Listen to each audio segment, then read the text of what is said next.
তাম দুনিয়াতে মুসলমানদের উপরে বিপদ, বাংলাদেশ স্বাধীন সার্বভৌম রাষ্ট্র আমাদের দেশের উপর প্রচন্ড বিপদ।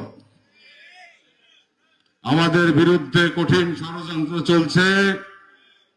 আমাদের স্বাধীনতাকে গ্রাস করার জন্য আন্তর্জাতিক চক্রান্ত চলমান। এমতো পরিস্থিতিতে জাকের পার্টির পতাকার নিচে দেশবাসীকে ঐক্যবদ্ধ করতে থাকেন। যদি ভবিষ্যতে আক্রমণ আসে তাহলে দেশের সশস্ত্র বাহিনীর সাথে কাঁধে কাঁধ মিলে আমরা যেন মোকাবেলা করতে পারি এবং আমাদের স্বাধীন সার্বভৌম রাষ্ট্রকে রক্ষা করতে পারি, সেই প্রস্তুতি এখন থেকে আপনারা গ্রহণ করতে শুরু করেন।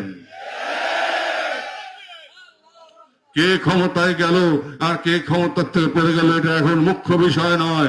মুখ্য বিষয় হচ্ছে আমাদের ঘরকে, আমাদের বাড়িকে রক্ষা করা, আমাদের দেশকে বাঁচানো। ভৌগোলিক কারণে যেহেতু এই মুসলিম রাষ্ট্রটি, সংখ্যাগরিষ্ঠ মুসলিম রাষ্ট্রটি অত্যন্ত গুরুত্বপূর্ণ স্থানে, তাই এই দেশটিকে ধ্বংস করে দেওয়ার জন্য, এই দেশের স্বাধীনতা সার্বভৌমত্ব ধ্বংস করে দেওয়ার জন্য, আমাদেরকে গোলামীর জিঞ্জির আবদ্ধ করার জন্য চক্রান্ত চলছে।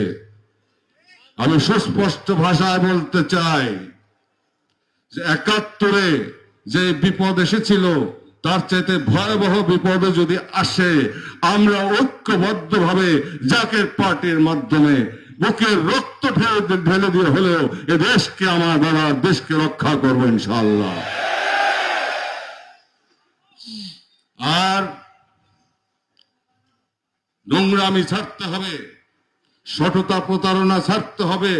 বিশেষ করে দেশ যারা চালাবেন তাদেরকে পুত পবিত্র হইতে হবে।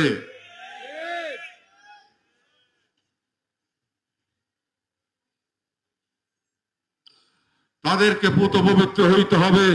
তারা যদি পুত পবিত্র হয় তবে দেশের মানুষ পুত পবিত্র হবে, শান্তির পথে আসবে, উগ্রতা পরিহার করবে, উচ্ছৃঙ্খলতা পরিহার করবে, একতাবদ্ধ হবে, মায়ার বন্ধনে আবদ্ধ হবে, একে অপরকে হত্যা করবে না।